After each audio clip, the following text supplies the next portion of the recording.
Hello and great welcome. तो बेटा result आ चुका है और बहुत कम मेजोरिटी ऑफ स्टूडेंट ऐसे हैं जो बहुत खुशी फील कर रहे होंगे कि वो क्लियर हो गए। सबसे पहले तो उनको congratulations, no doubt about that, और blessings, and we always pray to the god that they achieve tremendous amount of success even in their future life.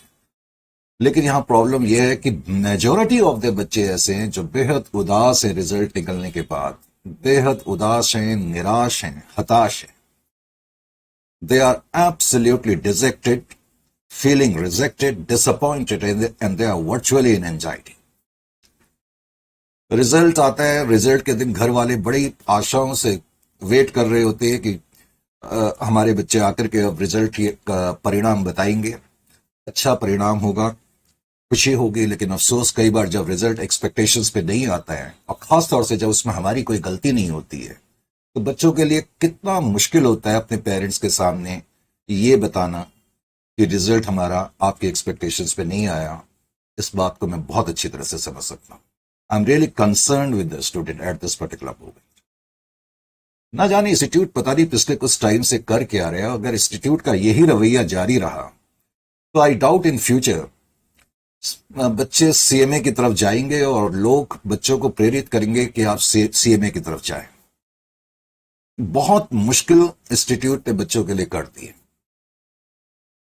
ना तो जो क्वेश्चन पेपर्स हैं, अब आपने देखा होगा पिछले 3-4 अटेम्प्ट के जितने भी क्वेश्चन पेपर हैं उसमें कई बार कुछ में एरर्स हैं, कुछ में प्रिंटिंग एरर्स हैं। एट द सेम टाइम जो पेपर्स बनाए जा रहे हैं कोई कंपैटिबिलिटी उसकी मॉड्यूल में नहीं है। मॉड्यूल में जो मटेरियल है, जो क्वेश्चन पेपर है, उसमें कहीं से किसी तरह की कोई समन्वयता नहीं है, कंपैटिबिलिटी नहीं है। और तो और जो पेपर्स 2000 दिसंबर 20 टू 21 22 और इवन 23 है, आज तक इनके सॉल्यूशन इंस्टीट्यूट ने फुल फ्लेड सॉल्यूशंस नहीं दिए हैं। और यहीं पर डिफरेंस आ जाता है सीएमए और सीएमए में।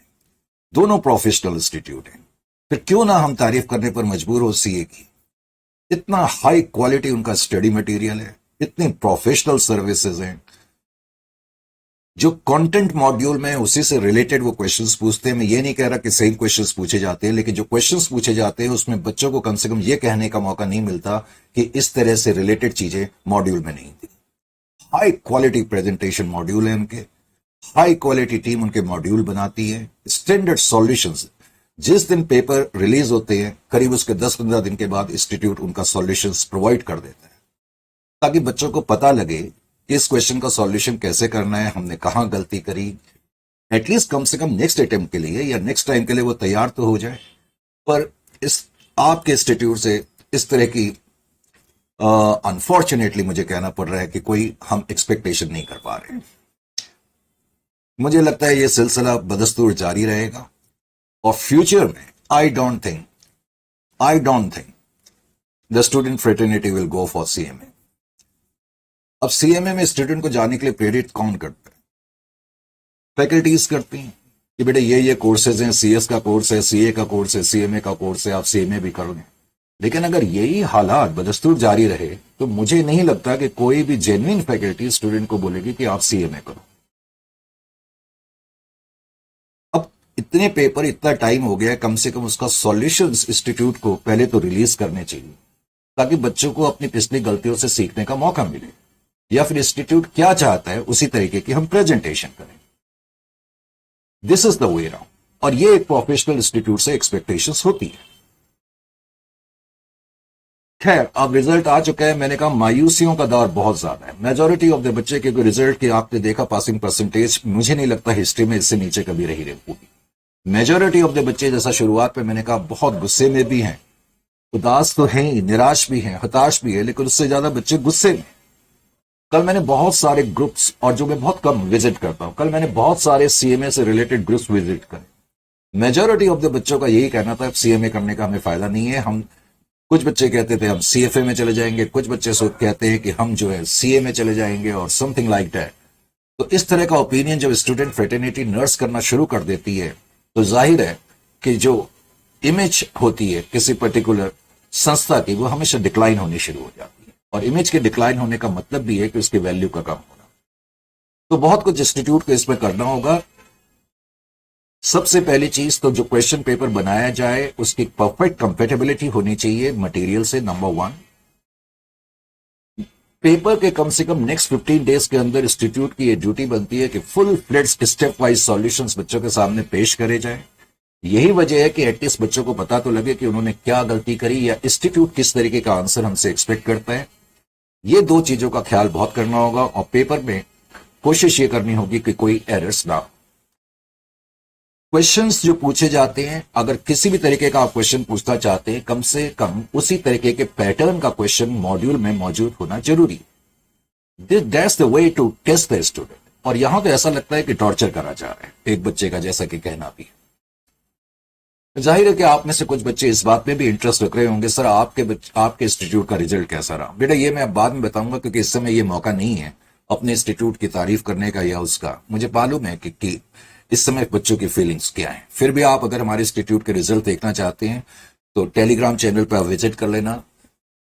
अब मैं यहां पर कोई बहुत एरोगेंट रिमार्क नहीं कर रहा हूं, लेकिन by the grace of almighty majority of the students हमारे क्लियर हुए हैं। लेकिन उन सब का कहना यह है, जो बच्चे भी क्लियर हुए हैं उन सब ने एक ही बात यहां पर कही है कि सर जो आपने पास्ट पेपर एनालिसिस सीरीज करी थी और जो इंपॉर्टेंट क्वेश्चन सीरीज करी थी, 11 वीडियोस मैंने यूट्यूब में डाले थे पास्ट पेपर सीरीज के। आपने देखा इंस्टीट्यूट ने भी इसके सॉल्यूशंस नहीं दिए थे। हमने कोशिश करी थी, हिम्मत करी थी उनके सॉल्यूशंस करने की, और हमने एक इंपॉर्टेंट क्वेश्चन सीरीज भी इसमें डाली थी। कुल मिलाकर के इस पर्टिकुलर चीज से रिलेटेड 16 या 17 वीडियोस हमने यूट्यूब में डाले थे। और सब बच्चे ने, जितने भी मेजॉरिटी ऑफ द बच्चे वैसे हमारे क्लियर हुए। मैं ये नहीं कह रहा 100% यहां मैं क्लियर कर दूं, अगर 100 है तो नियरली हमारे इंस्टीट्यूट के 80 बच्चे जरूर क्लियर हुए होंगे, इसमें किसी तरीके का कोई डाउट नहीं है। मैंने सबके रिजल्ट्स जो हैं वो अपने टेलीग्राम चैनल में भी डाल दिए। आप चाहें तो वहां उनकी रिजल्ट सीट देख सकते हैं। फेसबुक में भी मैंने कुछ रिलीज करे हैं, आप टेलीग्राम चैनल में जा सकते हैं।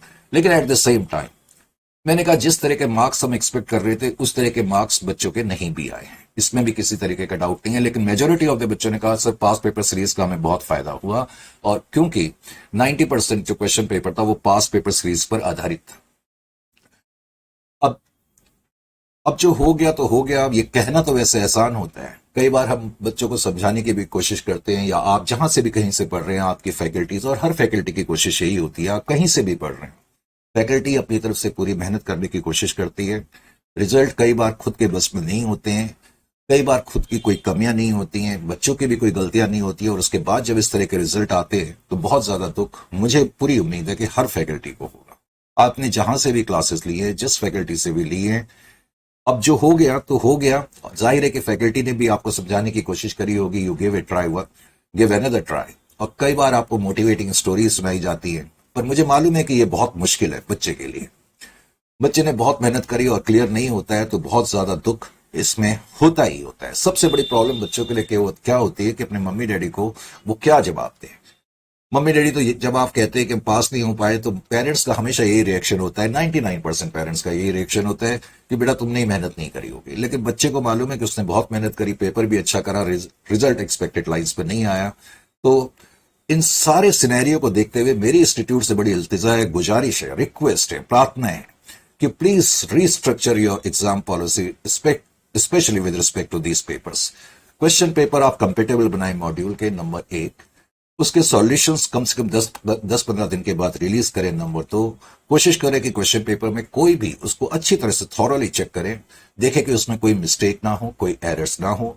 डेफिनेटली अगर ऐसा होता है और मार्किंग स्कीम या सॉल्यूशन स्कीम जो भी होती है, अगर बच्चे रेक्टिफाई, कई बार बच्चे क्या बोलते हैं कॉपी को रीचेक करने के लिए करते हैं, तो उसकी रीचेकिंग थॉरली करी जाए, बच्चे के सामने रखी जाए, ताकि बच्चे को पता लगे कि क्या गलतियां हुई हैं। तो that's the way around to have a what we call professional system. Anyway अब जो हो गया तो हो गया, उसके बारे में तो अब बात ये कहना भी आसान है कि जो हो गया सो हो गया, पर मुझे मालूम है कि जो हो गया वो इतना आसान नहीं है उसको भूलना। लेकिन एट द सेम टाइम हम अपनी तरफ से कुछ कोशिश बच्चों के लिए कर रहे हैं। जैसे कि आप देख रहे हैं लाइव क्लासेस मैंने यहां पर लिखा हुआ है, 3 लाइव क्लासेस हैं। ये नेक्स्ट 2.5 मंथ्स दिसंबर अटेम्प्ट के लिए है। अब आपको ध्यान ये रखना है आने वाले 2.5 मंथ्स में आपने किन एरियाज पे फोकस करना है। इंस्टीट्यूट की ये जो एग्जामिनेशन पॉलिसी है या एग्जामिनेशन का ट्रेंड है, फाइनल लेवल के स्टूडेंट से मैं बातचीत कर रहा हूं, तो किन एरियाज को आपने फोकस करना है ये आपको बहुत ध्यान में रखना होगा। करेक्ट। तो लाइव क्लासेस ये लाइव क्लासेस हो सकता है किसी दिन मैं लाइव ना आ पाऊं, तो मैं उसी दिन का रिकॉर्डेड वीडियो उस पर्टिकुलर टाइम पर ही करूंगा। ये शाम 8 बजे या 8:30 बजे स्टार्ट होगी। 2 अक्टूबर से हम इसको स्टार्ट करने की कोशिश कर रहे हैं। फिर भी आप एग्जैक्ट दिन नंबर देखने के लिए इमीडिएटली www.welkinsofficial.com पे चले जाएं, चैनल को सब्सक्राइब कर ले, संजय वेल्किंस और सीएमए वर्चुअल प्लेनेट, और नोटिफिकेशन का बटन जरूर ऑन कर ले ताकि आपके पास नोटिफिकेशन पहुंच जाए। और किसी तरह की और क्वेरी आपको लेनी हो कि किस दिन बैच स्टार्ट हो रहा है, किस टाइम पर स्टार्ट हो रहा है, तो आप इस नंबर पे कॉल करके हासिल कर सकते हैं। ये टेलीग्राम चैनल्स भी हैं जिनको हमारे बच्चों के रिजल्ट्स वगैरह देखते हैं मैंने, और मैं बड़े उससे कह रहा हूं कि हमारे नियर मेजोरिटी ऑफ द बच्चे पास हुए, लेकिन उसका सबसे बड़ा कारण था हमारा पास्ट पेपर सीरीज का कराना। करेक्ट। खैर एनीवे, अब ये लाइव क्लासेस होंगी सीएमए फाइनल के लिए, सीएफआर की है। अब ये क्लासेस फिलहाल मैं मिक्स वर्जन में लूंगा, यानी कि आम बोलचाल की भाषा, इसमें हिंदी इंग्लिश दोनों मिक्स होगी। ये प्योर इंग्लिश में नहीं होगी, क्योंकि इससे पहले मैंने जो पास्ट पेपर एनालिसिस सीरीज ली थी वो प्योरली इंग्लिश में ली थी। तो बच्चों से रिक्वेस्ट है, कोई ये ना कहे कि आप इंग्लिश में भी अलग से करो और हिंदी में करो, ये पॉसिबल नहीं हो पाएगा, क्योंकि सिर्फ 2.5 मंथ्स का टाइम है और पिछले कुछ टाइम से मेरी तबीयत इतनी ठीक नहीं चल रही है, और फास्ट ट्रैक पर हम इसको करेंगे। अब इस सीरीज में बेसिकली कराने का मकसद क्या होगा, मैंने कहा कि जो आने वाला दिसंबर 2021 का अटेम्प्ट है, उसमें तैयारी करते समय आपको ध्यान ये रखना है, ये बहुत जरूरी है आपके लिए समझना कि कौन से एरियाज है जिसको इस वक्त क्या बोलते हैं ज्यादा फोकस में लिया जा रहा है जहां तक एग्जामिनेशन में क्वेश्चन पेपर का सवाल है। सबसे पहला काम तो आपने ये करना है कि अकाउंटिंग स्टैंडर्ड, जितने भी आपके अकाउंटिंग स्टैंडर्ड्स हैं, मैं एग्जिस्टिंग अकाउंटिंग स्टैंडर्ड की बात कर रहा हूं, एग्जिस्टिंग अकाउंटिंग स्टैंडर्ड को आपने बहुत अच्छी तरह करना है। यानी कि जो मैं ये लाइव क्लासेस लूंगा उसमें हम एग्जिस्टिंग अकाउंटिंग स्टैंडर्ड्स को कॉम्प्रिहेंसिवली कवर करेंगे और बहुत ज्यादा केस स्टडीज करेंगे। जितने भी केस स्टडीज पिछले 3 अटेम्प्ट्स में आई हुई है उनको भी कवर करेंगे, बिसाइड्स नॉर्मल तरीके से जैसे कि हम स्टैंडर्ड करते हैं वो तो हम करेंगे। उसके अलावा आपने अकाउंटिंग स्टैंडर्ड के अलावा अमालगमेशन का ये चैप्टर, जो कि बहुत थोड़ा सा दिया हुआ है मॉड्यूल में आपके, लेकिन इसमें से आपने देखा होगा, और अभी मैंने यूट्यूब पे इसके 9 लेक्चर अपलोड भी करे थे। जिन लोगों ने देखे हैं बहुत अच्छी बात है, 9 लेक्चर्स मैंने अपलोड करे थे, और लास्ट लेक्चर में मैंने पिछले 3 अटेम्प्ट्स में जो रिसेंट आपके अटेम्प्ट्स हैं, दिसंबर 21, 22 और इवन जुलाई 23 या जून 23 में जो आपका पेपर हुआ था, उन सारे क्वेश्चंस के सॉल्यूशंस भी मैंने अमालगमेशन में दिए हुए। यानी कि कोई भी चैप्टर हम करेंगे उससे रिलेटेड अगर रिसेंट अटेम्प्ट्स में क्वेश्चन आए होंगे उनको भी हमने करना है। ये चैप्टर आपका फोकस एरिया में होना चाहिए, यानी कि अकाउंटिंग स्टैंडर्ड, अमालगमेशन, उसके बाद आपने इंटरनल रिकंस्ट्रक्शन। यूट्यूब पे मैंने अभी हाल ही में इंटरनल रिकंस्ट्रक्शन का चैप्टर भी अपलोड करा था, इसमें 4 लेक्चर्स थे, और जो चौथा लेक्चर है आपने नोट करा होगा उसमें दिसंबर, यानी कि जो लास्ट लेक्चर है, इनफैक्ट लास्ट लेक्चर्स में हमने पिछले 3 अटेम्प्ट के जितने भी क्वेश्चंस आए हुए हैं उस चैप्टर से उन सबको फुल फ्लैट सॉल्यूशंस दिया हुआ है। तो इंटरनल रिकंस्ट्रक्शन, इनको आपने फोकस करना है। ये 3 तो आपने सबसे ज्यादा फोकस करने हैं। इन 3 को फोकस करने के बाद उसके अलावा, और हमारी कोशिश होगी इन 2.5 मंथ्स में हम ये सब चीजें जो मैं लिख रहा हूं कवर करें। उसके बाद 4th नंबर पे आपने जो सबसे ज्यादा स्ट्रेस करना है, वैल्यूएशन ऑफ गुडविल पे करना है। Valuation of goodwill and valuation of share, इनको आपने फोकस में अपने रखना है। Valuation of shares. उसके अलावा अब आपने देखा होगा कि मोस्ट ऑफ द टाइम जो है, जब सीएफआर के लेक्चर्स इवन हमारे खुद के भी स्टार्ट होते हैं तो हम लोग India standard 3, business combination, consolidation वगैरह इन लेक्चर से कराते हैं। लेकिन मैंने कहा एग्जामिनेशन के ट्रेंड को देखा जाए तो आपको अपने फोकस को थोड़ा सा चेंज करना पड़ेगा। अब आपको यह देखना पड़ेगा किन पे आपने सबसे ज्यादा मेहनत करनी है। सबसे ज्यादा मेहनत मैंने कहा इन पे करनी है। जब ये चैप्टर आप फिनिश कर लेंगे उसके अलावा फिर आप करेंगे वैल्यूएशन, फिर आप करेंगे share based payment. Share based payment, share based payment.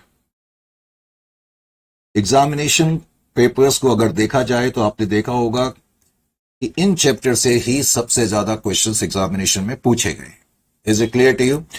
उसके अलावा जब आप ये कर लेते हैं उसके बाद क्विकली आप अपना इंड एस 103 कर सकते हैं। हालांकि कोई straight forward question end S 103 से नहीं आया, करेक्ट। उसके बाद आप इंड एस 110 कर सकते हैं। अनफॉर्चुनेटली इतने हैवी चैप्टर्स हैं, लेकिन इसमें से स्ट्रेट फॉरवर्ड क्वेश्चंस नहीं आना एक बहुत बड़ी हैरत की बात है। एनीवे, तो ये लेकिन सेफ्टी के लिए आपने अपने आप को सेफ रखने के लिए इनको करना है, ये नहीं कि इनको आप बिल्कुल इग्नोर कर दें। उसके अलावा फाइनेंशियल इंस्ट्रूमेंट का चैप्टर है। अब फाइनेंशियल इंस्ट्रूमेंट के चैप्टर अगर आपका ओल्ड कोर्स है तो आप जिन लोगों ने हमारे कोर्सेस अगर वो सब्सक्राइब किए हुए हैं तो उसमें आपने देखा होगा उसमें हमने 10 या 12 लेक्चर्स अपलोड करे हुए हैं। आप केवल पहले 3 लेक्चर्स कर लें, आपको सिर्फ फाइनेंशियल एसेट, फाइनेंशियल लायबिलिटी और इक्विटी का मीनिंग क्लियर होना चाहिए। मैं ओल्ड कोर्स के लिए कर रहा हूं, अगर किसी का न्यू कोर्स है तो उसको फाइनेंशियल इंस्ट्रूमेंट्स पूरा करना होगा। Is it clear to you? ये चैप्टर्स आपने करने हैं। उसके अलावा फिर आपके पास टाइम बचता है तो आप जो हमारे थ्योरेटिकल चैप्टर है, अब याद रखें ये जो क्लासेस में लूंगा इसमें हम इन चैप्टर्स को नहीं करा पाएंगे क्योंकि इतना टाइम हमारे पास नहीं होगा, लेकिन ये चैप्टर हमने यूट्यूब में ऑलरेडी अपलोड करे हुए हैं, आप इनको वहां से देख सकते हैं। सारी चीजें जो मैं यहां लिख रहा हूं वो आप यूट्यूब में ऑलरेडी अपलोडेड है, लेकिन ये मैं लाइव पर ही करूंगा क्योंकि सबसे ज्यादा फोकस एरिया जो है ये वाला आपका है, और उसके बाद फिर आपने इनको भी महत्व देना है। करेक्ट? तो और थ्योरेटिकल जितने भी हैं वो आप क्या बोलते हैं, थ्योरेटिकल चैप्टर्स अपने आप कर सकते हैं, उसमें किसी तरह की कोई प्रॉब्लम नहीं है, लेकिन सबसे ज्यादा स्ट्रेस आपने इन चीजों पर करना है। जो अकाउंटिंग स्टैंडर्ड है उसमें भी सबसे ज्यादा क्वेश्चंस कौन से स्टैंडर्ड से पूछे गए हैं, अब आपको कम से कम खुद ये मालूम हो जाना चाहिए। फॉर एग्जाम्पल अगर आप नोट करेंगे तो AS9 जो है, AS26 जो है, इन ये 2 स्टैंडर्ड ऐसे हैं जिसमें से सबसे ज्यादा क्वेश्चन पूछे गए हैं। उसके अलावा AS29 है जिसमें से काफी क्वेश्चंस खासतौर से प्रोविजंस पर पूछे गए हैं। तो इस तरह से आपको खुद भी अपनी एनालिसिस करनी होगी।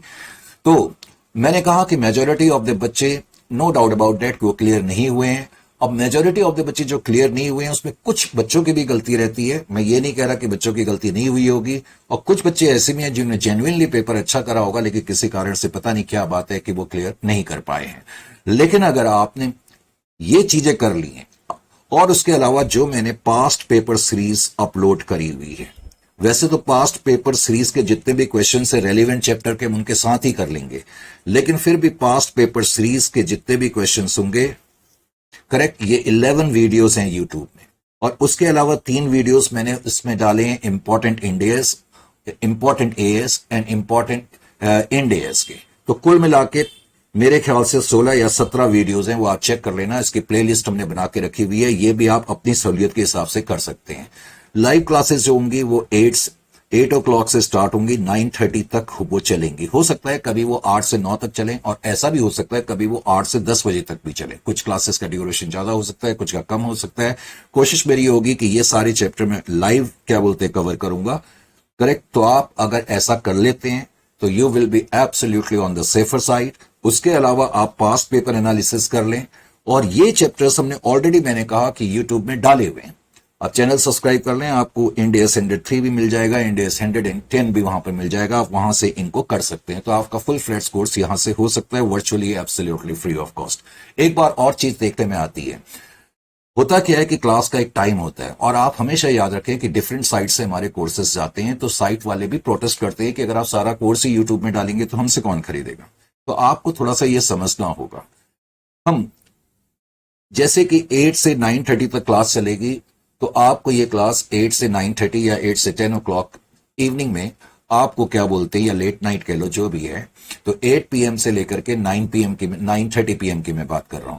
इस टाइम के दौरान आपको ये क्लास देखनी है। उसके बाद क्लास के ऊपर हमारा अपना पर्सनल कोई अधिकार नहीं होगा, क्योंकि वो साइट का प्रेरोगेटिव होता है कि वो कितनी देर तक उसको यूट्यूब पे रखेंगे। हाँ, ये जितने भी लेक्चर होंगे, लेकिन जितने भी लेक्चर्स हम अपलोड करेंगे या जितने भी मैं लाइव क्लासेस लूंगा, ये एग्जामिनेशन से 1 महीना पहले हम सारी ओपन कर देंगे, उसमें किसी तरह का डाउट नहीं है। लेकिन ऐसा नहीं होगा कि क्लास जैसे कि आज हुई है तो हो सकता है कल के दिन आपको ये क्लास यूट्यूब पे ना मिले, या फिर वो प्राइवेट मोड में कर दी गई हो, फिर उसके लिए जाहिर है कि साइट चार्ज करेगी, तो इसमें फिर हम कोई किसी तरीके की रिक्वेस्ट एंटरटेन नहीं कर पाएंगे। नंबर 1, कई बार बच्चे ये भी कहते हैं, सर क्या बोलते हैं, नोट्स आप दे दो। आप इस बात को समझने की कोशिश करें, हर चीज नहीं डाली जा सकती है, हर चीज का एक वे अलग होता है। किसी को ये नोट्स वगैरह अगर चाहिए होंगे तो बहुत रीजनेबल रेट्स पे जो नंबर मैंने दिया हुआ है वहां से कांटेक्ट कर करके आप उस पर्टिकुलर चैप्टर के भी नोट्स ले सकते हैं, या फुल फ्लैट्स नोट्स भी ले सकते हैं। आपने नोट करा होगा जब मैंने ये सब चीजें लिखाई तो मैंने कहीं पर आपको ये नहीं बोला कि आप इंड AS करें। अगर आप ओल्ड कोर्स के स्टूडेंट हैं तो आप इंड AS को कंप्लीटली इग्नोर कर दें, कोई प्रॉब्लम नहीं है। करेक्ट? जो इंड AS, वैसे तो ये भी इंड AS है, ये भी इंड AS है, मैं इनको छोड़ करके बात कर रहा हूं। इवन ये भी इंड AS है, share base payment Ind AS 102 है। ये नहीं कि आप इसको इग्नोर करें, जो चैप्टर से रिलेटेड इंड AS हैं वो तो आपने करना ही है, लेकिन उसके अलावा जो थ्योरी बेस्ड एनडीएस हैं वो आप कंप्लीटली इग्नोर कर सकते हैं, कोई प्रॉब्लम की बात नहीं है। लेकिन अगर आपका न्यू कोर्स है, न्यू कोर्स में सिलेक्टेड एनडीएस हैं, वो आपको पूरे करने होंगे। ये क्लासेस दोनों कोर्स के स्टूडेंट्स के लिए बड़ी इंपॉर्टेंट और अहम है। आप 8 o'clock पे 2 अक्टूबर से 8 o'clock या 8:30, अभी मैंने एग्जैक्ट टाइम डिसाइड नहीं करा है, आप वहां पर आए। हम अपनी तरफ से ये कोशिश कर रहे हैं कि आपके जो कंसर्न्स हैं उसमें हम शरीक हो, और अपनी तरफ से जितना कुछ हम आपके लिए कर सकते हैं हम करने की कोशिश करेंगे। यानी कि प्रॉमिस मेरी ये है कि ये चैप्टर्स हम सारे कराएंगे, ऑन लाइव कराएंगे, लेकिन एट द सेम टाइम ये चैप्टर्स जो मैंने यहां पर हैं ये ऑलरेडी हमने यूट्यूब पे आपके लिए अपलोड कर दी हैं। आप इसमें से इसको देख सकते हैं, इसमें किसी तरह की कोई प्रॉब्लम नहीं है। किसी को नोट्स वगैरह चाहिए तो मैंने कहा बहुत रीजनेबल रेट पर वो नोट्स जो है साइट पे जा करके ले सकता है। आप साइट पे या उस फोन नंबर पे कांटेक्ट कर लें, ये जो नंबर मैंने यहां पर दिया हुआ है। Is it clear to you? तो ये मैंने कहना था। अब ठीक है, अब मैं रिजल्ट्स के बाद पे अब ज्यादा बातचीत नहीं करना चाहता, और जिसको भी हम लोगों के रिजल्ट्स देखने हैं वो टेलीग्राम चैनल पे चले जाए और आप खुद महसूस करेंगे कि क्या बच्चों के रिएक्शंस रही, कितने बच्चे हमारे क्लियर हुए हैं और कितने नहीं हुए हैं। करेक्ट? तो ये एक ऑनेस्ट असेसमेंट हमने अपनी तरफ से करने की कोशिश करी है। आई होप दैट ये जो क्लासेस हमारी होंगी इसका फायदा आपको मिलेगा and you will join this classes. If you will join I can assure you of a very good performance. Correct? तो ठीक है, that's all for the day. यही मुझे आपके साथ शेयर करना था। Shall meet you in the next session और ऑन 2 October।